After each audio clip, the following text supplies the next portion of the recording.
Buenos días, compañeros. Nosotros somos del Tecnológico Nacional de México, del Instituto Tecnológico de Roque, y mis compañeros son Brendedit Jiménez Cabrera, Álvarez Salvador Diana y su servidor Carlos Figueroa Pedro Jesús, de la materia Economía Empresarial.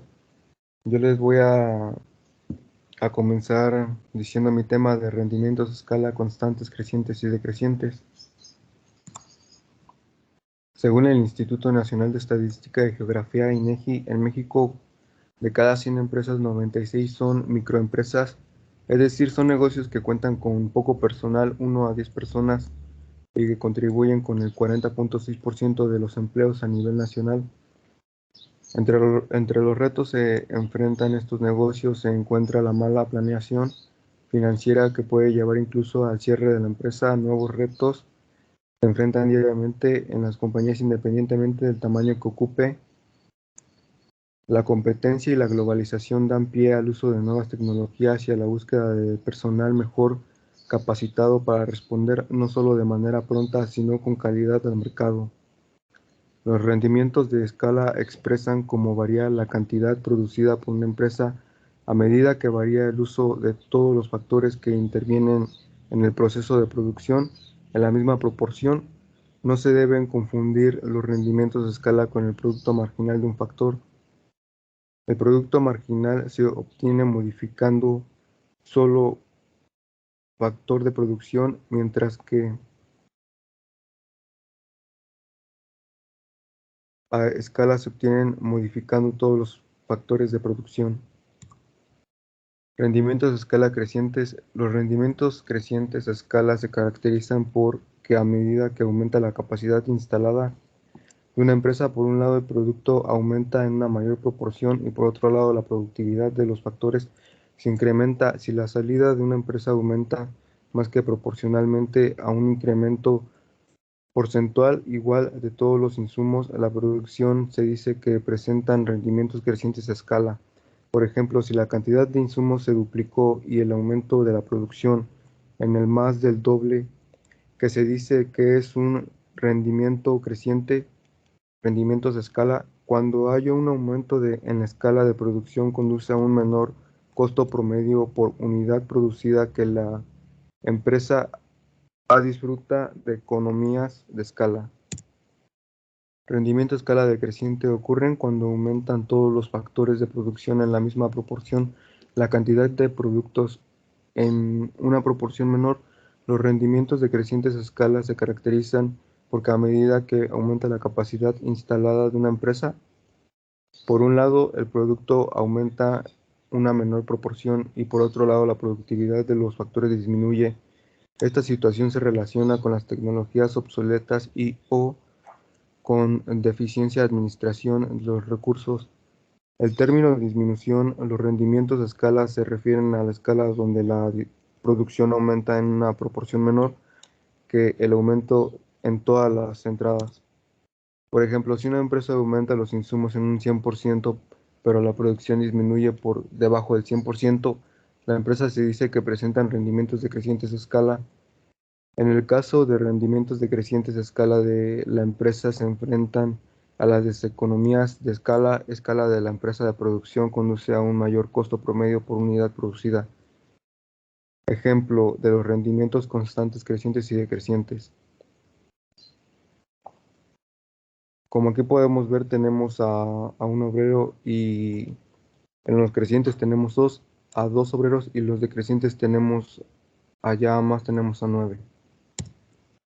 Ejemplo numérico, Tarritos de Jalisco en una empresa que se dedica a vender jarros de barro a los turistas en Guadalajara. La compañía estima que su función de producción diaria cuando varía el número de empleados es como la mostrada enseguida. Número de trabajadores de A tenemos a 0, de B 1 y de C 2, de D 3 en E 4, F 5, G 6, H 7 y I 8. Como podemos ver aquí, la producción va aumentando cuando los trabajadores van más, lo que significa que son escalas decrecientes. Y el producto total de 1 son 100 y a 8 son 470. lo que podemos ver aquí. Análisis y rendimiento de los costos. Análisis y rendimiento de los costos. Los costos siguen a la producción como si de una sombra se tratara en un mundo de escasez de la empresa.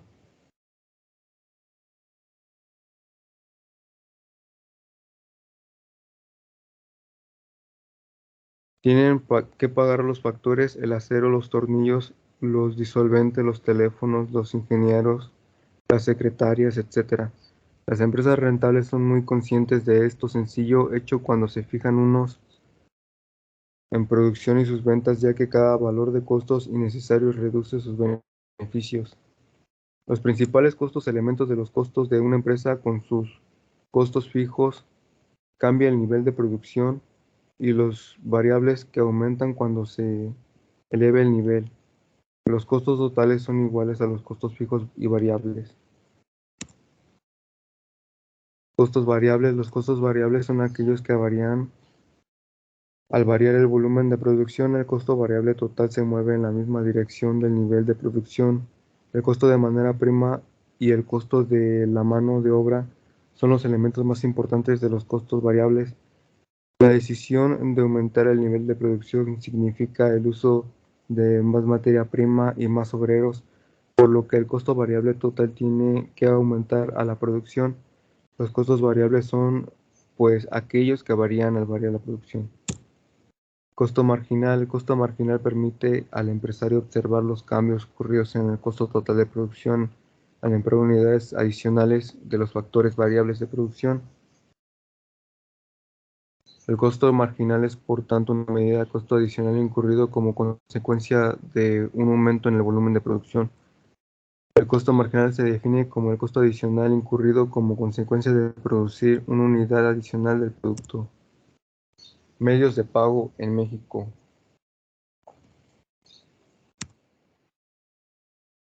En medios de pago tenemos como lo que son tarjetas de débito y crédito. Los gigantes de este segmento, Visa, Master y American Express, están presentes en el país con una larga tradición de servicio al cliente. Tenemos como transferencia electrónica, efectivo, monederos virtuales, PayPay, que es una cuenta bancaria también electrónica o con tarjeta, Mercado Pago, Pay y Conecta. En Mercado Pago esos son compras por internet, los cuales te llegan sin ningún problema a tu casa o a tu domicilio donde estés viviendo. Sistemas de pago en México. Los sistemas de pago de alto valor en México son SPAY. Es el principal medio por el cual los bancos liquidan transacciones entre ellos y entre sus clientes.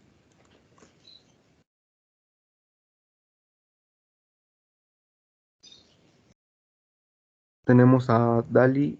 Es el sistema de depósito, administración y liquidación de valores donde se liquidan todas las operaciones con títulos del mercado de valores. SIAC opera en las cuentas corrientes que los bancos tienen en el Banco Central. Es más bien el medio por el cual el Banco de México provee de liquidez a los bancos, pero todavía funciona con un sistema de pagos. El Banco de México opera el SIAC y el SPEI, mientras que Indeval opera el DALI. Los sistemas de pago de bajo valor en México están constituidos por cheques, transferencias electrónicas de fondos, domiciliaciones y tarjetas bancarias. La Cámara de Compensación Electrónica realiza la compensación de los mencionados, con excepción de las tarjetas de crédito. Secoban opera el sistema de registro y compensación de clientes, transferencias electrónicas de fondos y domiciliación, y el Banco Central lo liquida en el SIAC. Las tarjetas existen dos tipos, las de crédito y las de débito. Las primeras, donde el cliente tiene una cuenta bancaria, mientras que en las segundas la cuenta del cliente es acreedora. Generalmente a la cuenta del cliente utilizan su tarjeta como medio de pago en negocios que cuenten con terminales puntos de venta. y saldos y disponer de efectivo en cajeros automáticos. Hay dos procesadores de operaciones con tarjetas de crédito que están conectados entre sí. La compensación de las operaciones se realiza en prosa cabo a través de un banco comercial también. Los medios de pago. Los sistemas de pago tradicionalmente se clasifican en dos grupos, los de alto valor y los de bajo valor. Los de alto valor son aquellos con los que realizan pagos importantes como pueden ser transferencias de alta prioridad y valor entre participaciones del mismo sistema. El SPAY es uno de los sistemas de pago de alto valor a partir del cual los bancos realizan ciertas transacciones entre ellos y sus clientes. Otro sistema de alto valor en CIAC, a través de este Banco de México, provee de liquidez a los bancos. Los de bajo valor son pagos que tienen esquemas de liquidación diferida. Hay empresas que los utilizan para el pago de nóminas o pago de proveedores, como tenemos por ejemplo los cheques, domiciliaciones, transferencias electrónicas de fondos, tarjetas bancarias, crédito y los de débito. Por lo general, estos pueden ser pagos programados y con montos relativamente bajos. Las formas de pago de una empresa. Hoy en día, en México tratan de enfocar sus estrategias en mejorar la atención al cliente. Por eso cuando compramos saben aprovechar sobre todo a la hora de negociar la forma de pago de la factura. Gracias al desarrollo de la tecnología nos hemos facilitado las formas de pago a empresas con procedimientos más sencillos y rápidos. Aún así, los métodos tradicionales siguen siendo eficaces y valorados por los clientes. Para gestionar bien el pago a los proveedores es indispensable tener al día los cobros para contar con liquidez. Enseguida sigue mi compañera Álvarez Salvador Diana.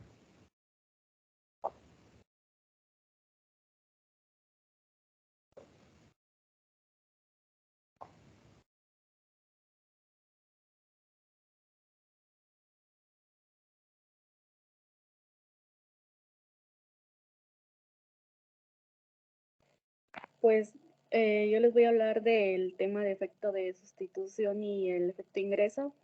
Primeramente, el efecto de sustitución es el que sucede cuando una misma necesidad se puede satisfacer consumiendo más de un bien, cuando su precio sube o cuando no se consigue.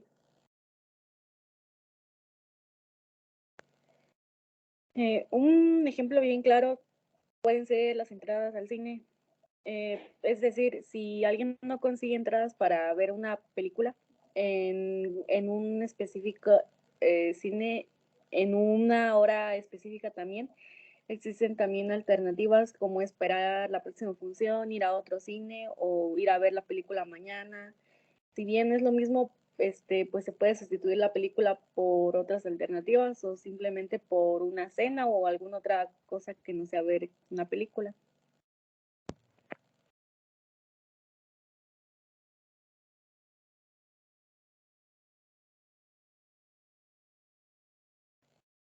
El efecto ingreso es aquel que deriva del hecho que por el aumento de un bien o porque ganó menos dinero, dicho bien es inalcanzable y pues eso es lo que afecta a la demanda de ese bien.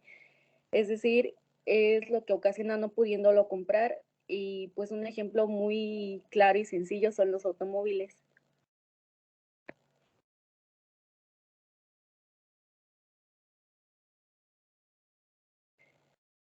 Eh, Después, bueno, antes quería mencionar un punto destacable en el cual juegan las segundas marcas.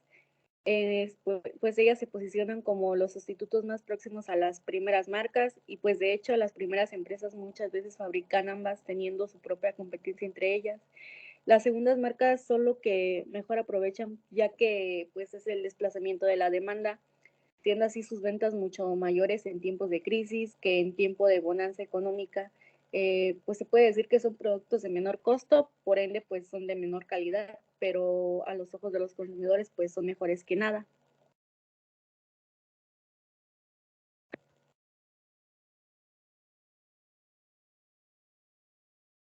Y pues después sigue el equilibrio de Nash,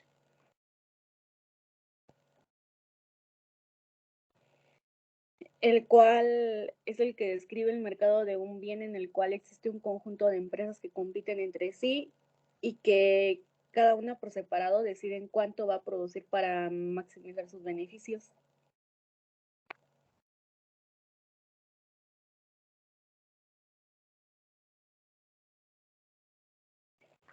Pues hay dos tipos de estrategias, las cuales son las puras y mixtas. En el caso de las estrategias puras, deben ser entendidas como todas aquellas en las que un participante elige una única y determinada acción o decisión con probabilidad. Esto quiere decir que implementa una única estrategia a la hora de jugar o participar. Y mientras en las estrategias mixtas, cuando hablamos de esta, pues estamos ante la generalización de las estrategias puras, es decir, pues más que nada se realiza como que un proceso de selección aleatoria en la que pues se va a realizar una distribución de probabilidad.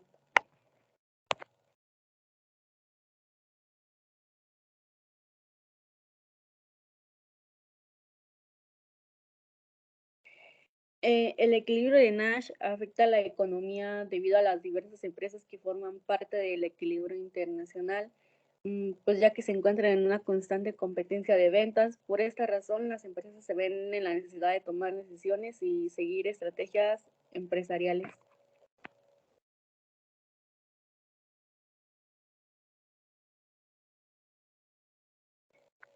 Pues un ejemplo de esto es cuando una empresa del sector automovilístico decide producir más automóviles que su demanda potencial, tendrá que afrontar costes de almacenamiento. En cambio, pues si decide producir menos que la demanda, ya no podrá satisfacer a todos los clientes.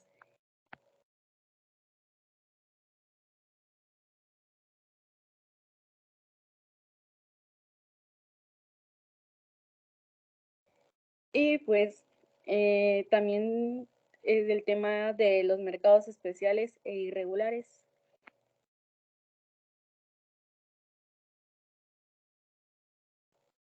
Un mercado, resumidamente, se define como uno de los diversos sistemas, instituciones, procedimientos, relaciones sociales e infraestructuras en las que las partes, es decir, agentes económicos, participan en el intercambio.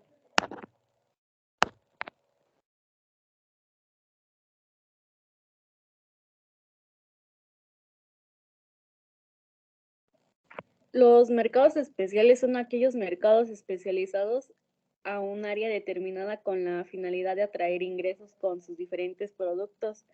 En otras palabras, estos mercados pueden traer como que exclusivamente ropa, por ejemplo, o con cultivos como el trigo únicamente.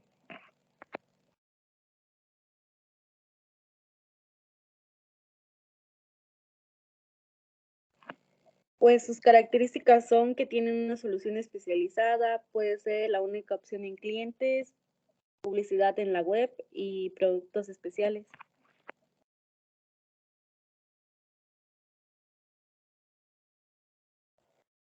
Pues hay dos ejemplos aquí de que bueno, los claros ejemplos de mercados especiales. El primero es la bolsa de valores, el cual se ocupa de la negociación de acciones, donde los corredores ayudan a los accionistas a comprar y vender acciones.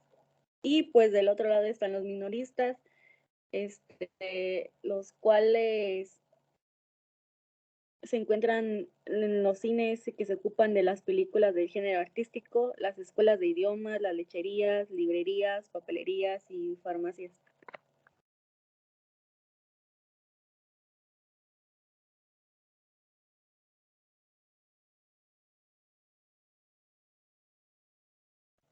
Y pues finalmente están los mercados irregulares, los cuales se definen como un conjunto de actividades, los cuales van a generar un valor añadido y que pues debiendo formar parte del Producto Interno Bruto, pues se denominan consistentemente ocultadas al registro oficial.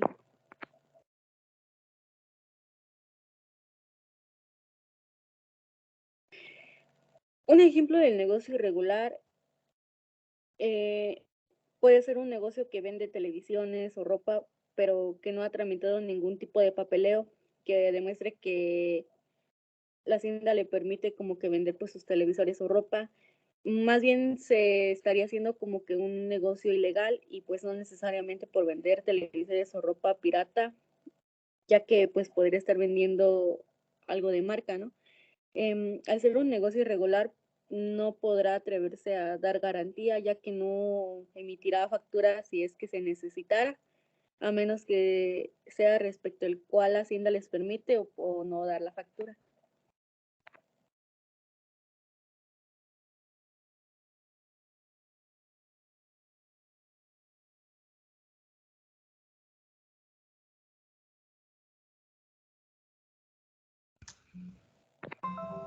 Bien, yo ahora les voy a hablar del equilibrio de mercado en México. El equilibrio de mercado es una situación que se da cuando los precios que se ofrece a aquellas personas que compran o consumen un bien o servicio pueden adquirir las cantidades que deseen, a la vez que los que ofrecen ese bien o servicio pueden vender todas sus existencias. Los mercados, en este caso el mercado es el equilibrio que se logra al precio en el que las cantidades demandadas y ofrecidas sean iguales. Podemos presentar un mercado en equilibrio en una gráfica, así mostramos la combinación de precios y cantidad a la que la curva de oferta y demanda se intersectan.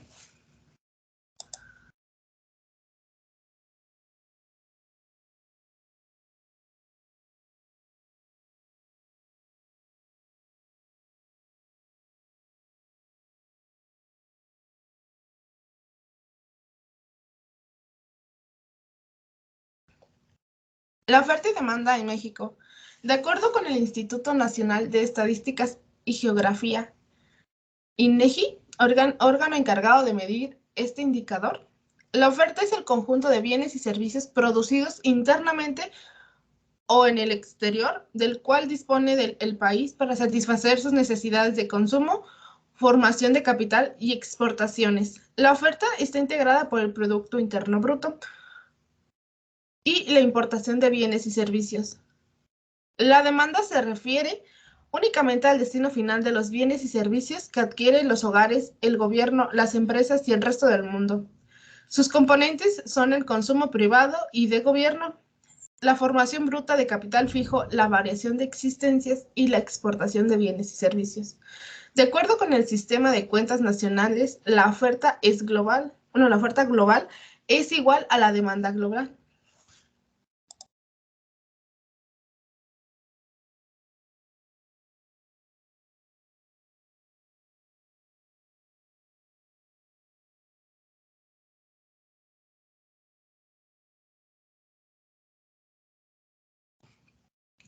¿Cómo afecta la competencia a la oferta y la demanda?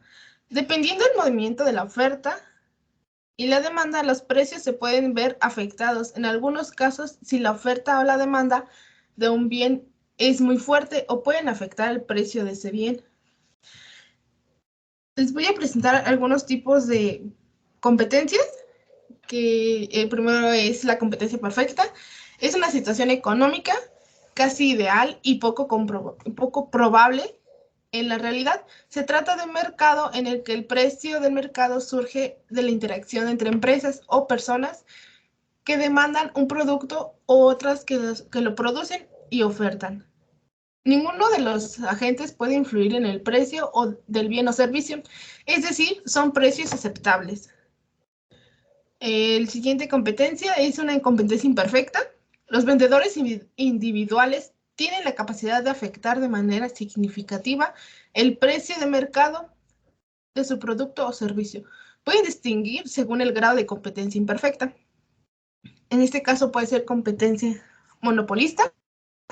polística, perdón. Existe un alto número de vendedores en el mercado, aunque no tiene un cierto poder para influir en el precio de su producto. El oligopolio, el mercado determinado, está controlado por un pequeño grupo de empresas.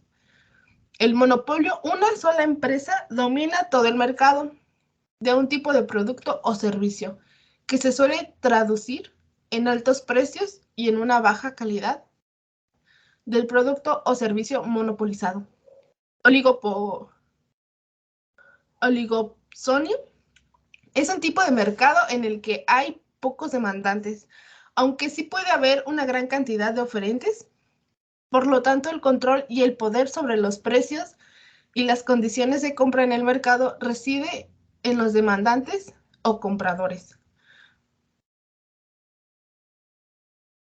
Monopsonio es una estructura de mercado en donde existe un único demandante o comprador, mientras que existen uno o varios oferentes.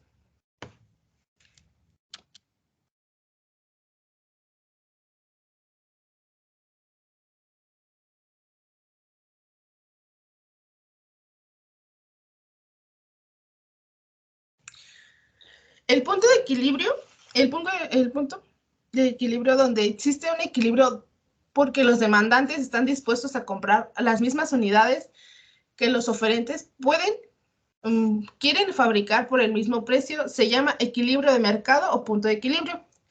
Según esta teoría, la ley de la demanda establece que manteniéndose todos los demás constantes en la cantidad demandada de un bien disminuye,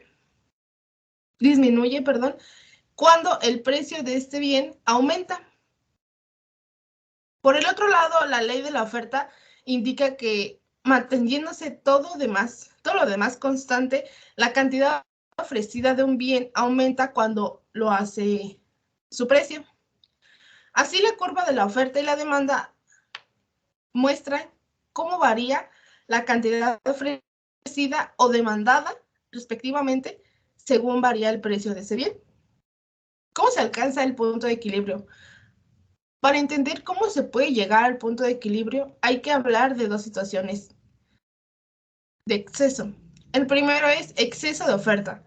Cuando existe un exceso de oferta, el precio al que está ofreciendo los productos es mayor que el precio de equilibrio.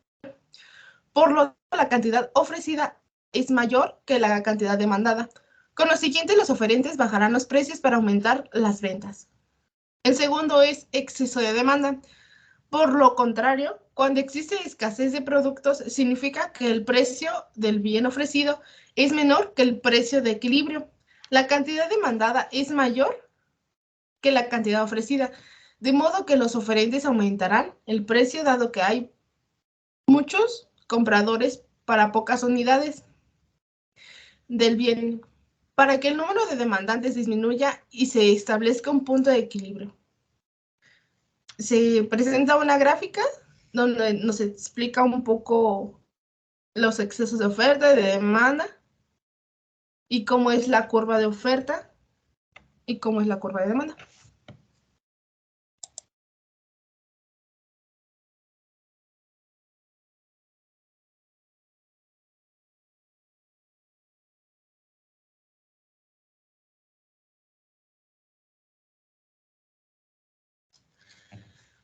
Herramientas para emplear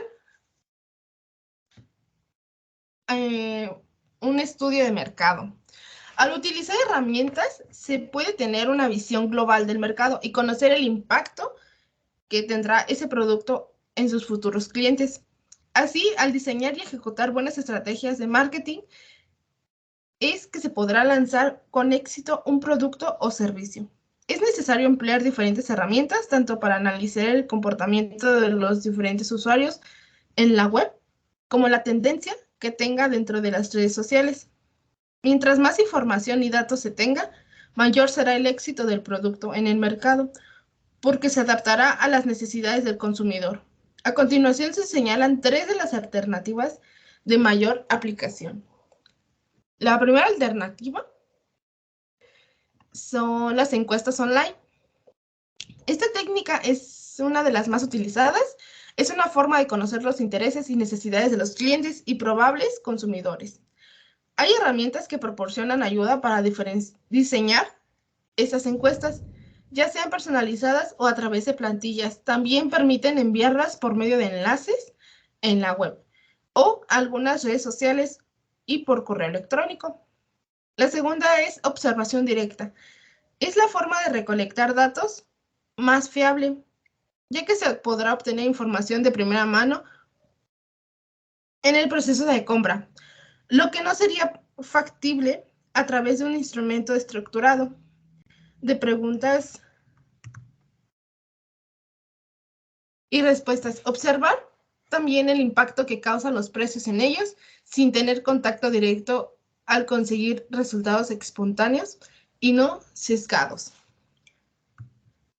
El tercero son redes sociales. Su naturaleza de interacción con los usuarios será posible medir la aceptación o no de un producto. Estas ayudan a analizar las tendencias de consumo por las publicaciones de los usuarios a través de sus comentarios. Aparte, permiten investigar a la competencia, ya sea que se haga un monitoreo de contenido que publican, las ofertas y promociones que realizan, y de esta manera poder detectar el riesgo que se pueda tener, el producto o servicio al que se va a lanzar.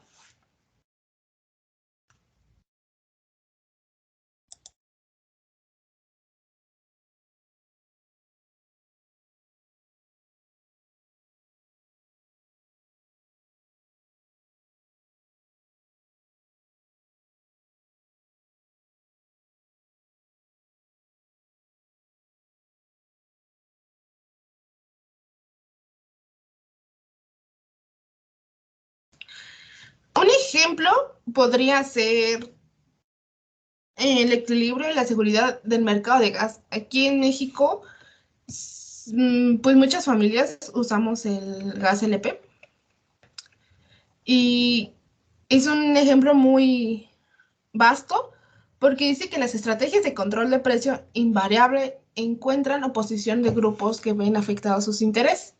Las estrategias de control de precio invariable encuentran oposición de grupos que ven afectados sus intereses. Es por lo que ocurre en el caso del gas LP, donde los sectores de comisionistas han sido los más radicales ante la medida anunciada por el gobierno federal.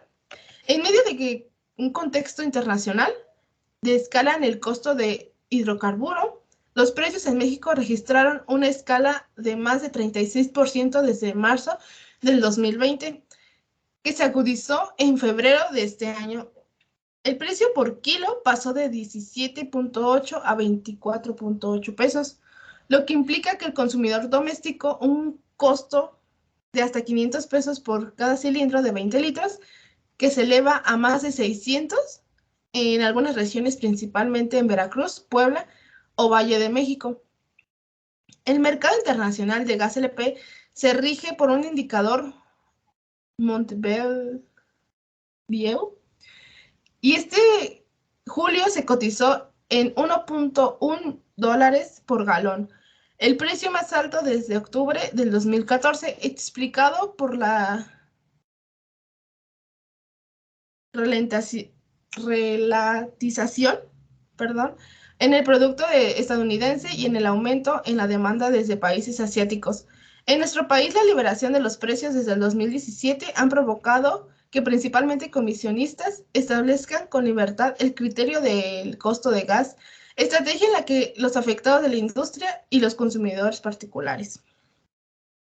Ante la escala, la Comisión Reguladora de Energía, la CRE, fijó el costo de gas licuado.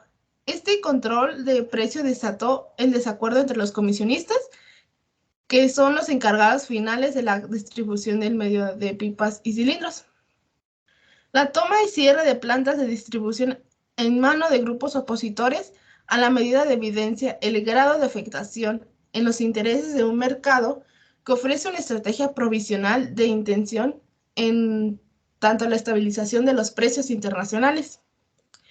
El control del precio del gas no significa el retorno a escenarios del estado de bienestar. Es una medida provisional que deberá adecuarse conforme se encuentren soluciones integrales.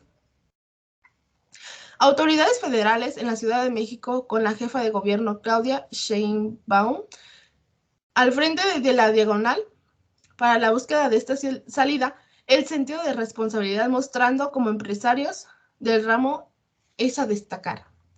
Aunque se reconocen las afectaciones económicas del precio controlado a la Asociación Mexicana de Distribuidores de Gas Licuado de Petróleo, la MEXGAS, se deslindó del cierre de planta y ofreció colaboración. El objetivo del gobierno federal al establecer precios máximos en la venta al público es poner en el centro de la discusión el apoyo a la economía familiar. No es la de mermar ni afectar la competitividad. Hay un compromiso ciudadano y empresarial por acompañar este esfuerzo.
Bueno, ahora voy a hablar del monopolio en México. El monopolio es una situación en la que un solo productor o empresa abastece a todo el mercado y por consiguiente carece de competencia. En la economía del mercado, cuando existe de manera simultánea muchos vendedores y compradores, se considera que existe un mercado de competencia perfecta. Sin embargo, cuando la cuantía de productores y compradores diverge situaciones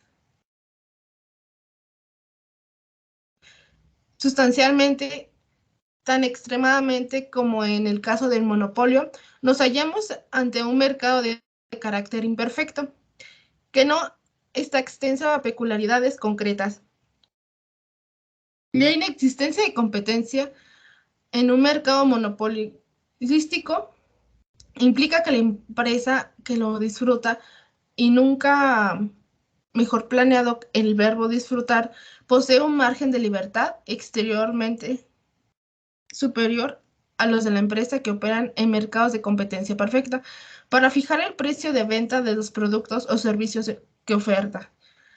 Así, mientras que el comportamiento de estas últimas empresas es considerado precio aceptable, puesto que no tienen plena libertad para establecer el que desean de un contexto de multitud oferente en el que las primeras no lo es en virtud de la destacada posición de privilegio de que gozan.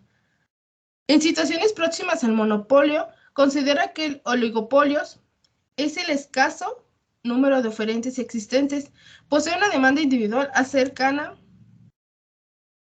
a la del mercado global, lo cual les ofiere o confiere el poder de un monopolio que es tanto mayor cuanto mayor es el margen discrecional para incrementar los precios de los productos ofertados o asumir pérdidas de cuotas de mercado. Entre las razones que explica en la práctica de aparición de monopolios se encuentran el control exclusivo de factores productivos con parte de las empresas que lo disfrutan, la explotación de los negocios con carácter de exclusividad a través de patentes, las concesiones de licencias otorgadas por el Estado, denominados monopolios legales, o la necesidad de alcanzar economías a escala, de la fusión de costos productivas de determinar bienes mediante funciones. Encontrándonos, en este caso, ante los denominados monopolios naturales. Algunas características de un monopolio son: el término proviene de griegos, que es uno, que es monos, y venta, que es polien. La competencia es imperfecta. Los clientes o consumidores están obligados a elegir una opción. La empresa controla la producción y fija el precio con su poder de mercado, ya que al ser la única empresa oferente, el precio no se fija por la oferta y la demanda. Las causas suelen ser compra o fusión de empresas, costes de producción que generan que solo un productor pueda desarrollar un producto u obtener un recurso natural. Empresas transformacionales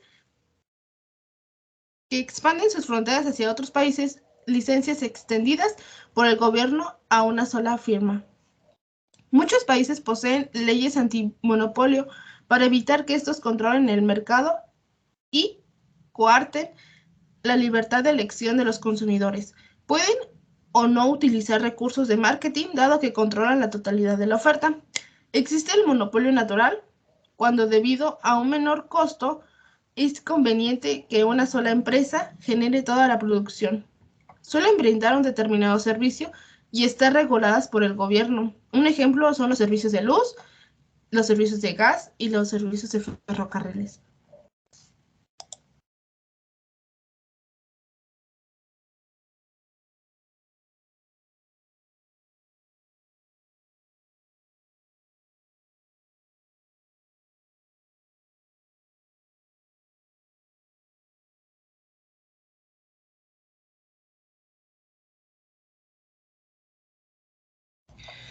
Algunos ejemplos de monopolios en México son Microsoft, que es una compañía tecnológica internacional que aplica aquí en México; Telmex, que es una compañía de teléfonos;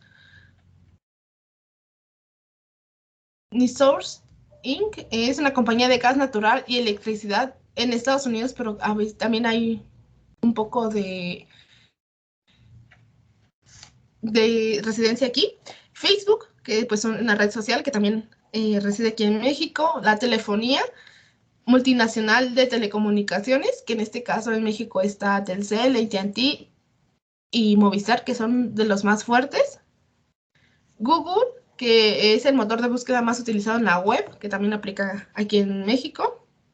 Apple, que es una empresa de software y equipos electrónicos, que también tiene fuerte aplicación en México. Pemex, que es una productora estatal de petróleo mexicano.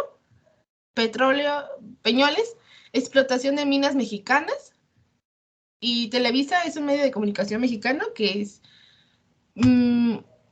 pues la televisora que más ha pegado en México, aunque hay otros tipos de televisoras, pero Televisa es de la que más poder tiene.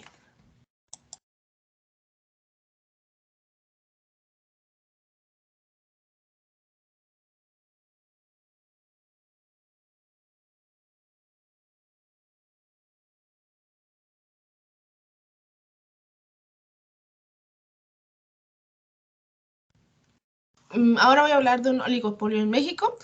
Es un sistema de mercado en el que un pequeño grupo de productores, distribuidores y o vendedores se reparten la producción y comercialización de uno o varios bienes o servicios. Este pequeño grupo, quien se encarga de establecer los niveles de producción, los precios de mercado, la forma de distribución y la comercialización. Es por ello que se dice que el oligopolio se considera como un sistema de mercado estructurado de competencia imperfecta. Para muchos, este sistema de mercado puede ser considerado un punto de equilibrio entre el mercado de estructura de competencia perfecta o un sistema de mercado libre de mercado o el monopolio. Recordemos que en el monopolio toda la producción y comercialización de un producto, bien o servicio está en manos de un solo productor o vendedor, mientras que en el mercado de competencia perfecta hay muchos compradores y muchos vendedores de un bien o producto. Por su parte, el oligopolio, en lugar de un solo productor o vendedor, encontramos un reducido grupo que controla de forma autónoma el mercado. ¿Cómo se da un oligopolio? Entre las causas que se origina un oligopolio, hay que destacar, principalmente las llamadas economías de escala. Asimismo, las fuentes barreras impuestas por las grandes empresas para la entrada de nuevos competidores al mercado. Sin embargo, es de aclarar que estas no son las únicas causas que lo originan, aunque sí son tal vez las principales. También podemos mencionar las barreras autoimpuestas de los nuevos competidores, entre los que se encuentran sus capacidades, su reputación y la confianza que generan en los consumidores. En el caso de la economía a escala, el nivel de costos operativos limita la subsistencia de algunas pequeñas empresas, quienes producen a menor costo, puede vender a menor precio y vender más, lo que a su vez le permite mantener bajos sus costos. En el caso de las barreras impuestas, solo aquellas empresas con suficiente capacidad económica, productiva y tecnológica podrán superar este obstáculo, el cual se impone con el fin de mantener la hegemonía de un pequeño grupo dominante del mercado. Las características de un oligopolio son muy similares a un monopolio. Sus principales diferencias radican en el número de participantes en quienes recae el control de mercado. En el monopolio el mercado es controlado por un solo vendedor y en el oligopolio son un reducido grupo. Sin embargo, a pesar de las similitudes de cada uno, tienen sus características propias que los definen y diferencian del otro. A continuación les voy a presentar las principales características. La producción y comercialización recae en un pequeño grupo. Al igual que en el monopolio, existen fuertes barreras que impiden la entrada de nuevos competidores en el mercado. Este pequeño grupo mantiene el control sobre los niveles de producción y comercialización. Tiene la facultad de imponer y controlar variaciones de precios. En el oligopolio, las acciones que uno puede beneficiar al grupo interdependencia estratégica. Los productos elaborados y comercializados en este sistema de mercado, por lo general, son homogéneos y con poca diferenciación.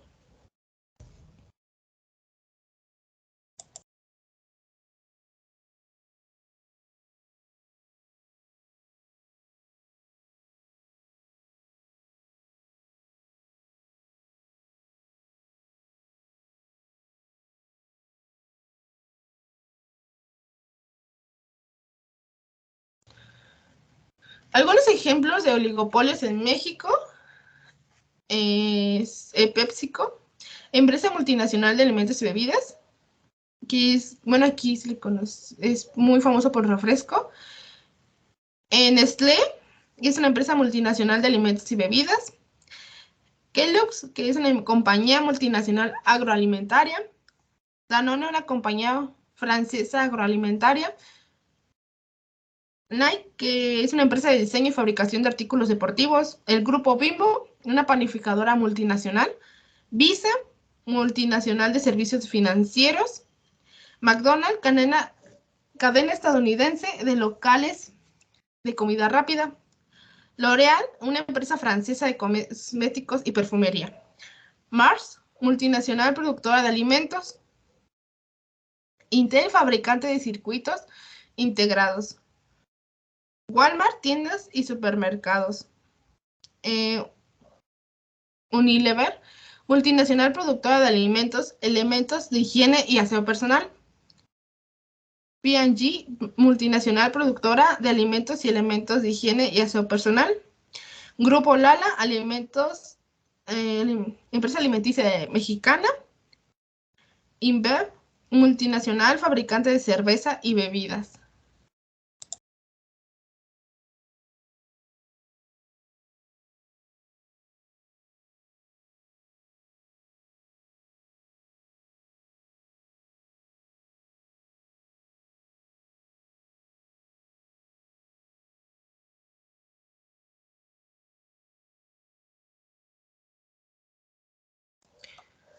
Ahora voy a hablar un poco de competencia perfecta de México. Se le llama competencia perfecta a un mercado comercial en donde ninguna empresa cuenta con el poder de determinar los precios de los productos, ya que ningún ofertante o demandante puede de manera individual determinar el valor de un bien o servicio.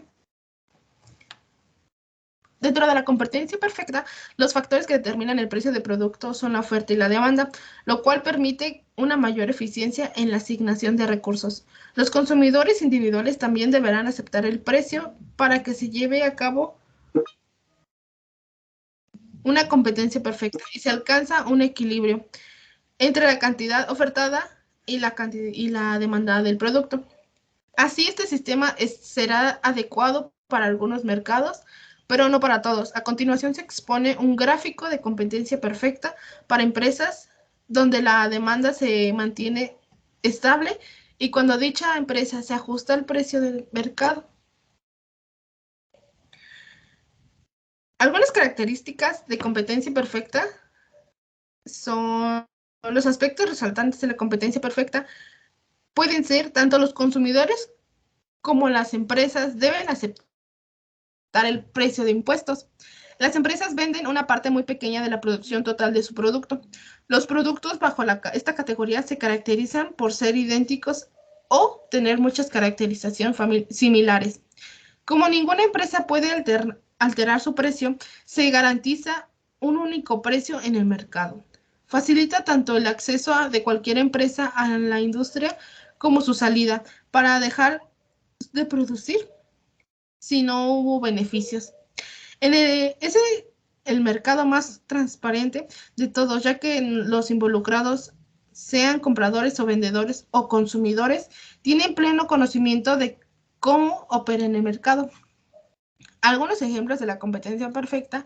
Este modelo se trata de un ejercicio teórico, por lo tanto es difícil alcanzarlo en la realidad. Sin embargo, existen mercados que se asemejan al concepto de competencia perfecta. La fabricación de pan. Existen muchos tipos de panes que son similares en todas las panaderías. Además, en general existen varias cafeterías o panaderías muy cercanas de otras, por lo que es muy común que el precio de pan sea el mismo en todas las panaderías del sector. La agricultura.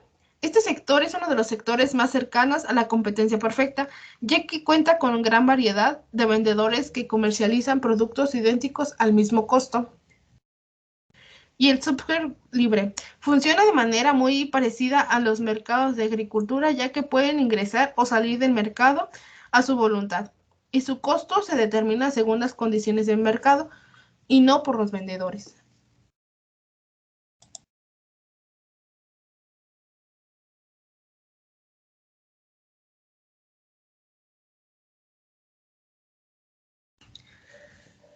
Por último, les presento una imagen que nos explica un poco la competencia perfecta.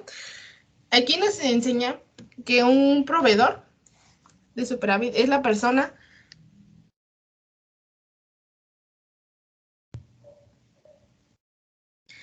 que cuando ocurre un final de actividades económicas o operaciones de una empresa o nación, hay un total mayor de ingresos que de egresos. Significa que hay una ganancia sobre el gasto por operar y realizar funciones. En este caso, a México entran más cosas que las que saldrían. En este caso serían las telas, que pueden ser seda, puede ser variaciones de telas para ropa, suéteres, etcétera. Y aquí dice que el proveedor, hay que haber una persona entre el proveedor y la microempresa, que es la persona que va a ofrecer a la microempresa el producto que el proveedor trajo de, pues, este caso de exterior. Y aquí dice que la empresa, cuando tiene poco producto para elaborar un bien, un servicio, lo ponen a mayor precio. Y por lo mismo que es mayor precio, porque son pocas piezas, puede que si salieron, no sé, de tela, salieron 8 vestidos, puede que lo pongan en este caso en liquidación, porque pues son el mismo modelo, pero son pocas las piezas. Cuando el producto ya está realizado, tiene que haber un intermediario que lo va a ofrecer al público para, pues para que tengan conocimiento de él y puedan ver si les gusta o puedan escoger el modelo pero en otro color. Y el consumidor es la persona que busca el producto realizado, que por este caso, por el intermediario, se conoce. Aquí es como una caricatura que dice que el consumidor es la esposa del proveedor, que dice, mira amor, cómo me compré un vestido con tu tarjeta. Y la tarjeta, o sea, el proveedor se vio afectado por la esposa, porque le gustó un producto que él mismo trajo el material para producirlo.